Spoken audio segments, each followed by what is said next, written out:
Esses dias na nossa família é muito aniversário que está acontecendo.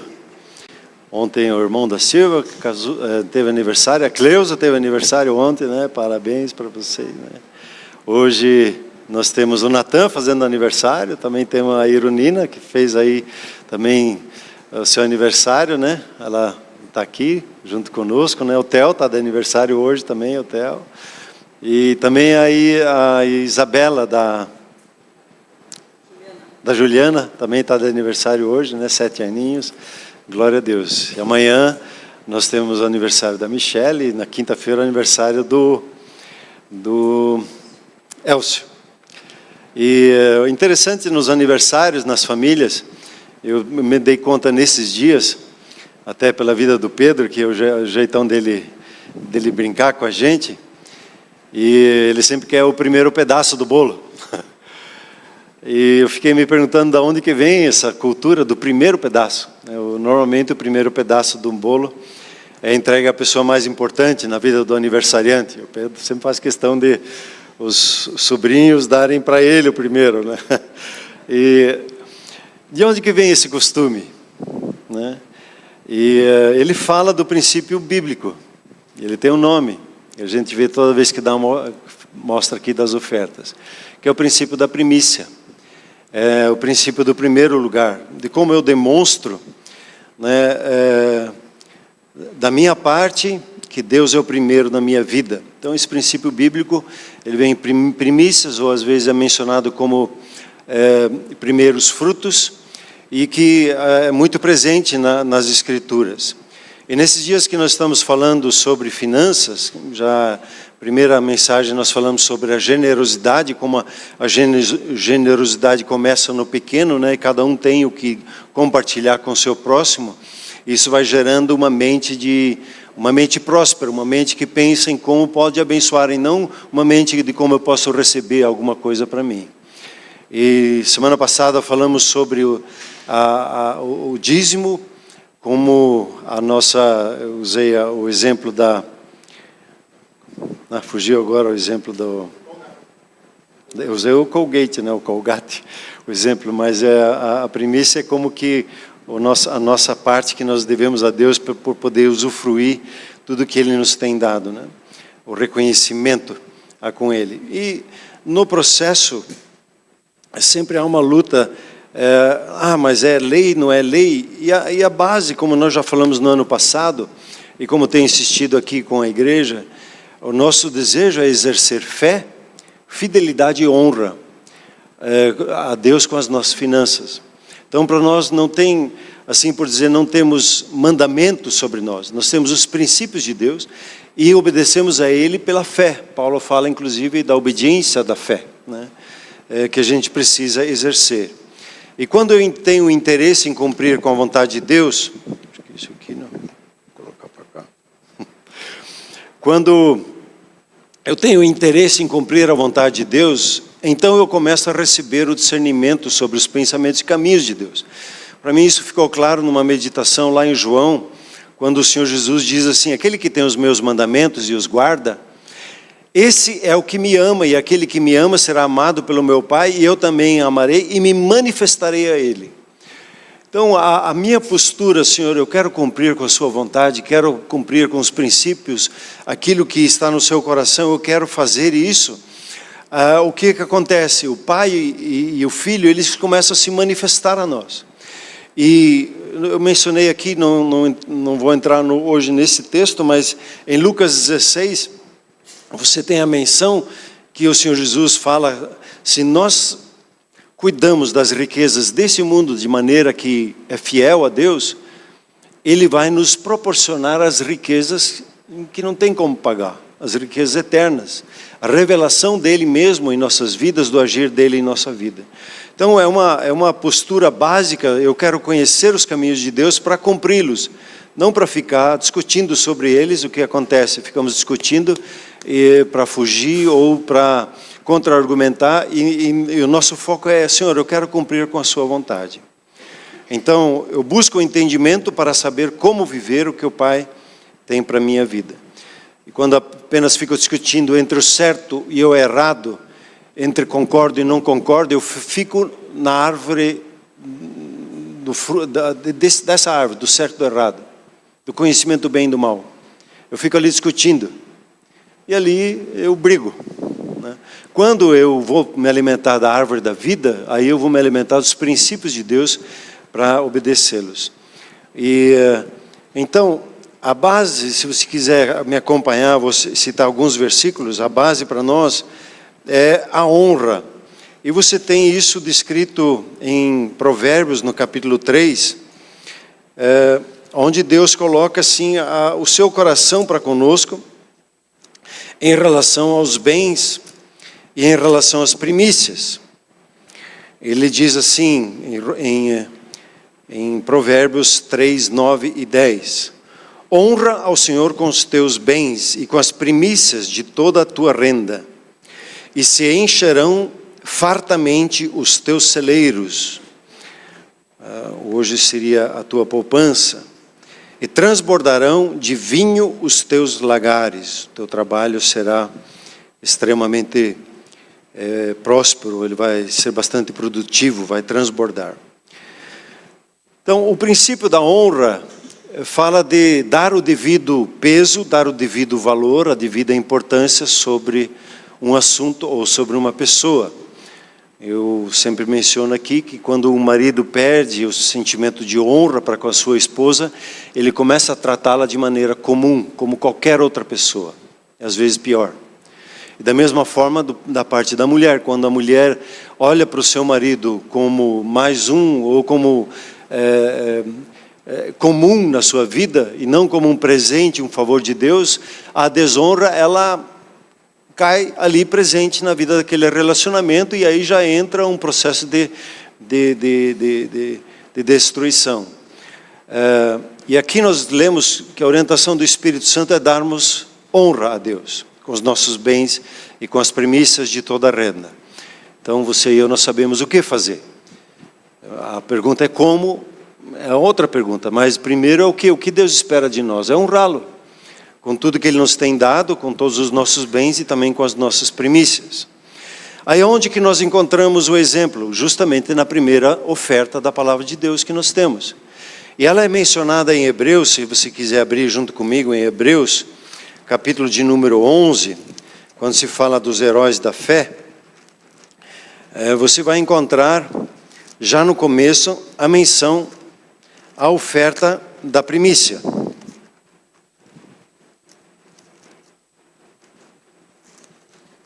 Você desliga ali para mim. Tá. Hebreus 11, que fala sobre a fé e fala sobre os testemunhos de como homens e mulheres. E ele termina inclusive dizendo assim, alguns pela fé, eles foram fiéis a Deus até o final, mas não colheram o fruto do seu trabalho. Ele diz, nós estamos colhendo o fruto desse trabalho. Então, tem coisas na nossa vida que nós não vamos colher, que nós estamos semeando para as outras gerações, né? E isso dá uma segurança, assim, de sermos realmente generosos, semeadores, obedecendo a palavra de Deus, porque tudo que nós confiamos a Deus transcende a nossa própria vida. E aqui, no versículo 4 já, logo após a criação, você tem o versículo 4 que diz assim, pela fé, Abel ofereceu a Deus o mais excelente sacrifício do que Caim, o irmão dele, pelo qual obteve testemunho de ser justo, tendo a aprovação de Deus quanto às suas ofertas. Por meio dela, também mesmo depois de morto, ainda fala. Então, Abel, a característica de Abel, ele ofereceu a Deus um sacrifício mais excelente, uma oferta de distinção da parte de Abel, e que Deus percebeu. E aí quando nós lemos em Gênesis, se você quiser anotar, eu vou ler aqui, em Gênesis 4, diz assim que aconteceu no fim de uns tempos, trouxe Caim do fruto da terra uma oferta ao Senhor. Abel, por sua vez, trouxe das primícias do seu rebanho e da gordura deste. Agradou-se o Senhor de Abel e de sua oferta, ao passo que de Caim e da sua oferta não se agradou. irou-se sobremaneira, quer dizer, ficou muito brabo Caim, e descaiu-lhe o semblante. Então, os dois irmãos trouxeram as suas ofertas. E é interessante que Deus aceita uma, se agrada de uma e da outra não. E a diferença básica que na leitura é que Caim trouxe uma oferta. E Abel trouxe a oferta de primícias. Poderíamos assim dizer, Caim trouxe uma oferta qualquer. No final dos tempos, mas no final, ele pegou das coisas lá e trouxe a sua oferta. Porém, Abel, ele trouxe das primícias, ele colocou em primeiro lugar a Deus. E isso agradou o coração de Deus, porque Caim entendeu algo, Abel entendeu algo que Caim não entendeu. Então encontramos o fato de que Deus não aceita todas as ofertas. E nós já mencionamos semana passada aqui, Ananias e Safira, eles tinham uma oferta significativa de uma boa parte do terreno que iam dar, e Deus não olhou para o volume da oferta. Ele olhou para o coração. E Pedro diz, vocês estão mentindo, por que vocês entraram em acordo de mentir para o Espírito Santo? De fazer de conta, que é o que não é. Então, mostra simples assim, que Deus ele olha para um coração reto diante dele. E em Malaquias 1, Deus, que nós mencionamos também semana passada, Deus repreende a Israel. E diz assim, vocês ficam me ofertando carne de pescoço. Dê essa carne de pescoço para o seu governador, para você ver como é que ele vai reagir. E Deus dizendo assim, a sua oferta tem que vir com uma oferta de qualidade da minha presença, de demonstrar realmente o valor que eu tenho para a sua vida, e não como algo que você dá porque tem que dar, né? E Deus vai e conversa com Caim, e percebe que Caim, ele se chateia, e Deus diz assim, e disse o Senhor a Caim, por que você anda irritado? E por que descaiu o teu semblante? Deus percebeu o coração de Caim. E diz para ele assim, se você proceder bem, não é certo que serás aceito? Se todavia procederes mal, eis que o pecado jaz à porta, e o seu desejo será contra ti, mas a ti cumpre dominá-lo, dominar os seus desejos. E Deus dá uma deixa para Caim. Se você proceder bem, se alinhar o seu coração diante de mim, certamente a sua oferta vai ser, mas o seu coração como está hoje, não está adequado para dar oferta. Porque Deus espera um coração reto diante dele. E aqui vale a oportunidade de fazer uma oração, dizer, Senhor, sonda as minhas ofertas. Sonda meu jeito de dar as ofertas. Como é que eu tenho feito? E ver se há algum procedimento mal, uma atitude, uma postura no meu coração. Se eu estou dando oferta só por dar? Se eu estou dando oferta porque os pastores vão ficar olhando para mim? Porque eu quero ter uma posição? Senhor, sonda meu coração, me limpa, né? E dá-me um coração como o coração de Abel, que entendeu algo superior e que faz com que a sua oferta fosse agradável. Caim, ele não aceitou a palavra de Deus. E ele exerceu então a sua ira, ele se deixou dominar pela ira dele e matou o irmão. E Deus faz uma pergunta estranha, ele disse, cadê teu irmão? Eu devo de cuidar do meu irmão agora? Claro. E aí Deus diz assim, o sangue dele clama da terra. A terra clama o sangue. Aí você entra um outro princípio espiritual muito forte, quando há um derramamento de sangue. Então, a oferta mostra o que há no nosso coração, e Deus, ele sempre está provando o nosso coração, para que nós tenhamos o discernimento do que está acontecendo no nosso espírito. Não é que Deus não saiba, Ele quer que nós saibamos. Quando você lê Deuteronômio, se não me engano, 8, Deus fala assim, eu deixei algumas dificuldades aparecerem na tua vida, e caminhando no deserto, para que você perceba que tem no seu coração. E quando a gente está sob pressão, especialmente financeira, o nosso coração vem à tona. E quando vem à tona para nós, para ser curado, para ser liberto. para sair da confusão, para sair do desânimo, para sair desse governo que esse espírito de finanças quer dominar o nosso coração. Então Deus deixa algumas pressões para que a gente aprenda e seja fiel em todo momento para com Ele. E esta oferta de Abel, ela para mim, isso é como um rema, ela ainda fala até hoje. E a nossa oferta não tem a ver aí com o volume da oferta, né? Deus, Ele olha para a nossa postura do coração. E do valor que essa oferta tem diante dEle, também para as nossas vidas. A primícia, os primeiros frutos, como já mencionei antes, a primícia significa então o primeiro ou em primeiro lugar. O costume do primeiro pedaço de bolo, ele faz lembrar isso. E espero que toda vez que tenha o bolo, agora você lembre da primícia. E na verdade, Deus não precisa do que temos, não é verdade? Ele sabe de tudo e tudo no final pertence a Ele. E a nossa mensagem que comunicamos que é importante, quando nós damos a nossa primícia, dizer Deus é o primeiro na minha vida. E o como você precisa buscar no Espírito Santo. Eu vou dar depois umas dicas, mas a sua postura é esse ponto. E no final eu quero orar com você sobre isso. Senhor, eu quero que o Senhor seja na minha vida o primeiro, antes de tudo. E Ele é o primeiro a ser honrado, é o primeiro a receber a minha atenção quando se fala no trato com o fruto do meu trabalho. E quando você olha no princípio do próprio discipulado, o que Deus fala ali do discipulado? Se alguém ama mais a esposa, ama mais os filhos, ama mais o seu pai, ama mais. Se você não negar tudo e colocar Deus em primeiro lugar, você não consegue seguir Jesus como seu discipulador, como seu Senhor. Deus, nesse ponto, Ele é zeloso. Ele nos quer por inteiro.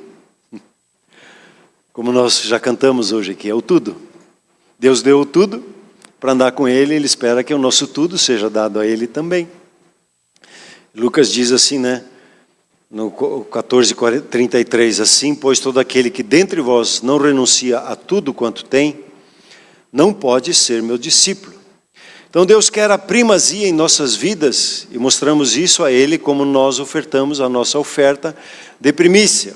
Por que Deus é zeloso? Por que Ele quer que Ele seja o primeiro?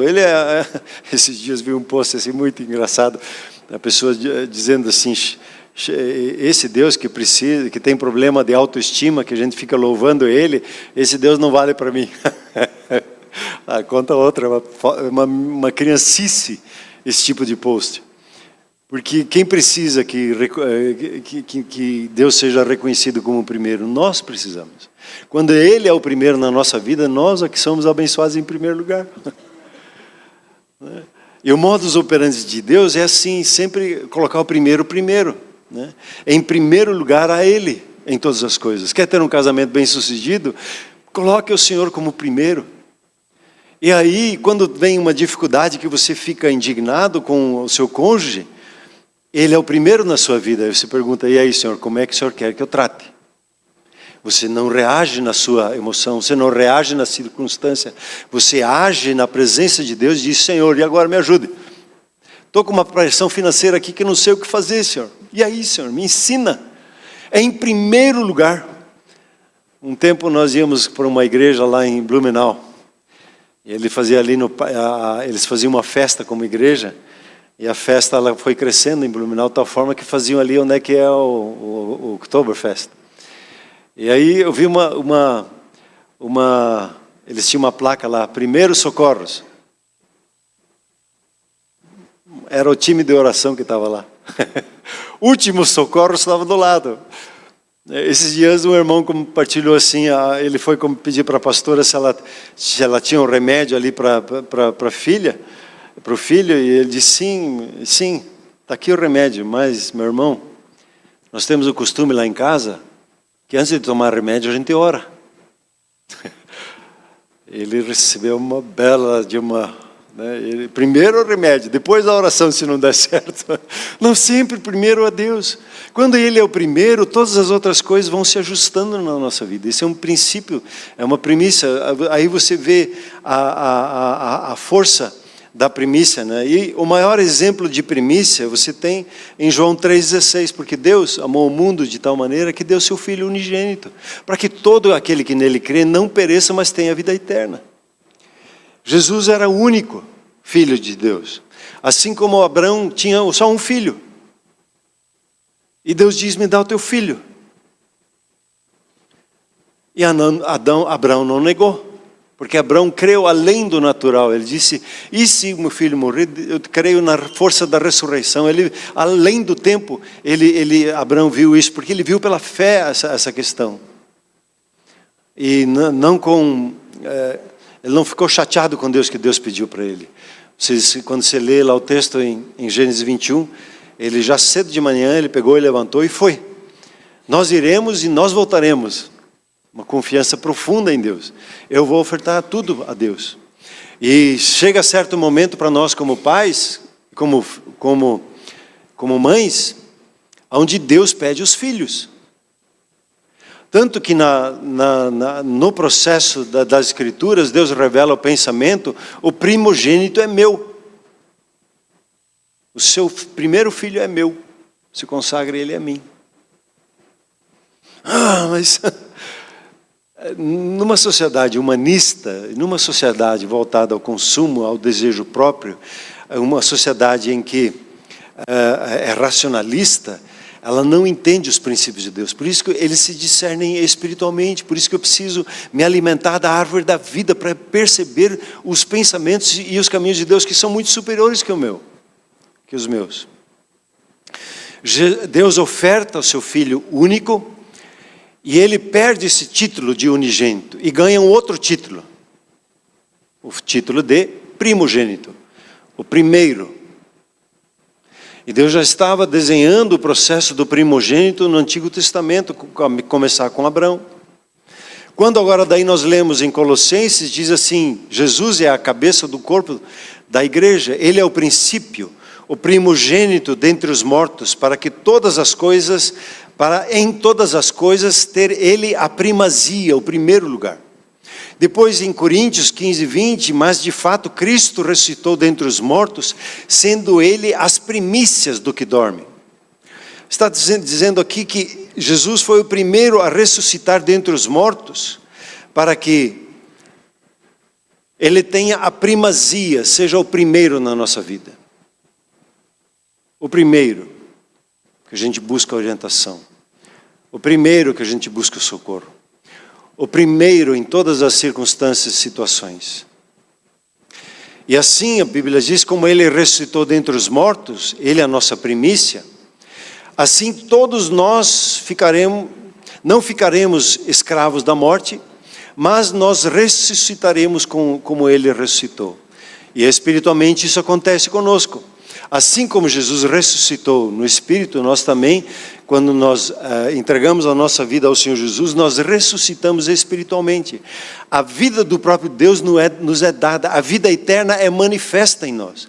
E quando nós hoje à noite vamos festejar o batismo, é justamente essa mensagem que eu sempre falo, não é o tripé. Eu morri para mim mesmo, eu entreguei a minha vida ao Senhor, eu fui ao batistério, enterrei a minha vida sem Jesus, e hoje eu ressuscitei para uma nova vida com Cristo, onde Ele é meu Senhor, Ele é a primazia, Ele tem o primeiro lugar na minha vida. Esse entendimento, o batismo traz consigo, e a primazia estabelece um padrão. E aí, entrando um pouquinho nisso, a força da primícia, que é a nossa santificação. Diz assim em Romanos 11, versículo 16, e se forem santas as primícias da massa, igualmente será a sua totalidade. Se for santa a raiz, também os ramos serão santos. Porque Jesus se santificou, e Ele morreu, tomou sobre si os seus pecados. Ele ressuscitou dentre os mortos. Hoje, todo aquele que aceita Jesus como Senhor e Salvador da sua vida, tem os seus pecados perdoados. Plenamente, não há mais condenação. Assim como é a primícia, assim é o restante. E todos que seguem a Jesus são santificados de forma sobrenatural da parte de Deus no seu espírito. Essa santificação agora no espírito atinge a nossa alma, que daí é o nosso serviço, o trabalho de santificar, de consagrar a nossa alma ao Senhor, e também o nosso corpo físico, que é o processo então da santificação. Então a primícia, ela santifica todo o restante. E se as primícias forem santas, todo o restante será santo. E assim como o Senhor Jesus é a primícia dentre os mortos, todos que creem nele também são santificados. Então, quando a nossa primeira oferta, a nossa primícia é entregue, todo o restante das nossas finanças ele é santificado ao Senhor. Como o quê? Purificado espiritualmente. O dinheiro, quando você pega o dinheiro e coloca ele debaixo de um microscópio, você vai ver que o dinheiro, ele tem muitos micróbios, né? Tanto que quando você... A Silvia tem esse costume, quando você passa no pedágio, você mexe lá com o dinheiro, e aí devolve o dinheiro, a primeira coisa que ela faz, põe o álcool. Tirar esses germes. O dinheiro tem essa característica de nos sujar. Porém, você pode santificar o seu dinheiro. Como? Com a primícia. Se posicionando de Deus com a sua primícia. Então, quando nós lemos na lei de Moisés, você vai perceber que quando se fala sobre a primícia, você tem 2 capítulos que falam assim, bem detalhadamente como deve ser tratado, mas num deles, em Levíticos 23, que eu queria só ressaltar, a primícia é um estatuto perpétuo para as vossas gerações em todas as moradas. Quando a Bíblia usa o termo estatuto perpétuo, ele fala que é um princípio espiritual que vale para todos os tempos. Não importa em que tempo eu estou vivendo, é um princípio do reino de Deus, é um princípio espiritual. O testemunho das primícias de Abel foram alocadas como um princípio eterno na lei. E isto é um princípio espiritual hoje no reino de Deus. Em nossos dias, as ofertas não são para nós uma questão de lei a ser seguida, mas nós buscamos os princípios que estão embutidos tanto na primícia como nos dízimos, e você vai perceber nas escrituras que são ofertas distintas. Em tudo nós ofertamos, não por uma obrigação, porque eu tenho que dar, porque me é esperado. Nós ofertamos por causa da fé, porque nós cremos naquele que nos chamou, e nós cremos na instrução que ele nos dá nas suas escrituras. Então, para nós, é um princípio espiritual. Como faço para identificar as primícias? Na Bíblia você tem, em tempos bíblicos, né, você tem a cultura agrícola. E as primícias elas eram trazidas logo após o momento da colheita. Então, elas estão muito ligadas à festa de Pentecostes, como um momento de festa da colheita em si. Então, era um momento que se trazia as ofertas. Como também na festa dos tabernáculos, se tinha um outro momento de entrega das suas primícias, reconhecendo. Então, as suas entradas financeiras, elas eram sazonais, né, dependendo do tempo. E assim como também temos entre nós pessoas que têm entradas sazonais, ou têm entradas, faz a sua colheita regularmente na sua caminhada. Então, a cada tempo de festas, eles tinham esse desafio de trazer as suas primícias. Hoje, como disse, a nossa colheita, ela, na maioria dos casos, é feita a cada 30 dias. E recebemos o fruto do nosso trabalho. Outros recebem no término de um trabalho, executam um trabalho e quando termina esse trabalho, então recebem a sua paga. Outros no momento da venda, eles vendem algo e recebem uma porcentagem dessa venda. Então, até conosco, mas o princípio básico é a questão quando nós recebemos a colheita. Aquela colheita do líquido que cai na nossa conta para que a gente possa executar. Então hoje eu tenho aqui 3 atitudes que você pode tomar e você pode escolher. Eu uso essa primeira, de separar o meu primeiro dia de trabalho como a minha primícia.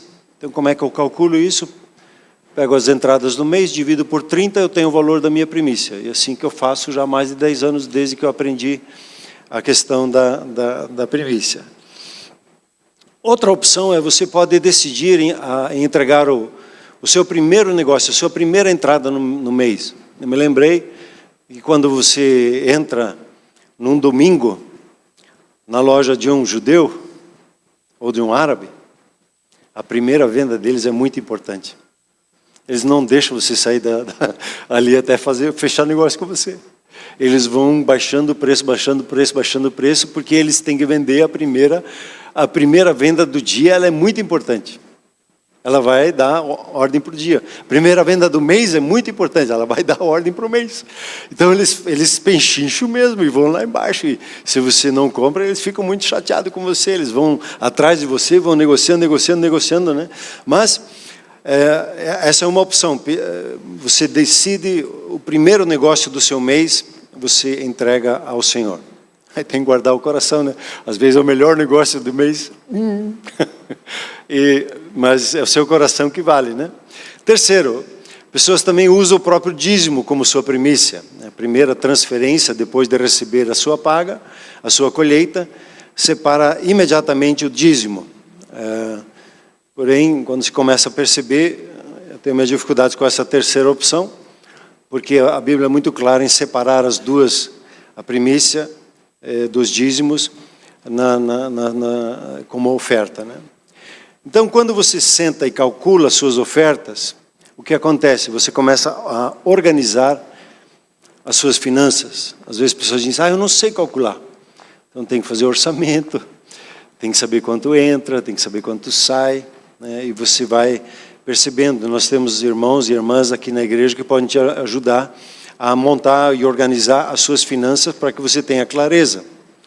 E às vezes as pessoas ficam na dúvida por causa da falta justamente da organização. E duas coisas precisamos aprender a contar. A Bíblia diz assim, conte os seus dias, né?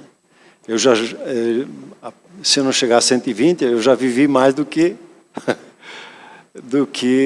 eu tenho menos anos de vida do que eu já vivi. E isso dá sabedoria para nós, de como a gente vai viver os próximos dias, né? A contar os seus dias. Eu até, quando faço meu planejamento lá, eu tenho lá até um contador. Até meus 90 anos, eu tenho tanto, eu estava até os 80, né? Aí descobri que a conversa de Moisés ali no Salmo 90, ele estava com 80, ele foi até 120, né? A vida é canseira e pesada até 70, 80, quando a gente sai do propósito, daí é tudo um peso. Mas quando você está no propósito, aí que Moisés foi revestido até os seus 120 anos, né? Então a gente precisa aprender a contar os dias e também as nossas riquezas que são geradas. A gente precisa ter um cálculo sobre isso. A Bíblia é muito clara lá, quando diz assim, justamente no discipulado, que eu preciso calcular, que eu preciso fazer orçamento, que eu preciso contar aquilo que Deus me confia para que eu possa prestar contas diante dele, né? Concluindo a nossa conversa, a nossa ministração. Assim, as primícias, elas fazem parte dos princípios eternos de Deus, que são para nós princípios espirituais. Deus gostou tanto da postura de Abel, e também da postura de Abraão, que ele decidiu, vocês querem saber como é que eu penso? Então ele colocou na lei, assim que eu penso. Foram iniciativas humanas, né? Tanto de Abel como de Abraão, sem uma lei sobre a vida deles, mas pela fé eles discerniram algo especial. E tem um versículo que eu gosto de lembrar, quando fala sobre as veredas antigas, os caminhos eternos de Deus que fazem a vida acontecer. O Senhor diz assim, ponde-vos à margem do caminho, né? Dê uma parada, observe o caminho, os seus procedimentos. E diz assim, vede, perguntai pelas veredas antigas, os caminhos eternos de Deus. E perceba na avaliação da sua própria caminhada, o caminho de Deus. E quando você percebe o caminho de Deus, ele diz assim, ande por ele, e você achará descanso para a sua alma. Quando você consegue ordenar as suas finanças dentro do projeto de Deus, a sua alma entra no descanso. Quando as suas finanças não estão ordenadas, o que acontece com a sua alma? Ela fica inquieta, fica na luta, ela fica com todo o processo de ansiedade que as finanças trazem. E Deus diz aqui, você achará descanso para a sua alma. E o triste que a Bíblia diz assim no final do versículo, mas eles dizem, não andaremos nos caminhos eternos. Veredas antigas são caminhos eternos, os princípios que fazem com que a vida funcione, né? E a oferta de primícia afirma o nosso coração nesse princípio. O Senhor Jesus é o primeiro, Ele tem a primazia na minha vida. A oferta de primícia, ela expressa a minha confiança em tudo que virá depois dela, de eu estar rendido a Ele. E somos abençoados em tê-lo como o primeiro na nossa vida. Amém? Você recebe essa mensagem de hoje? Amém? Vamos nos colocar em pé, por gentileza.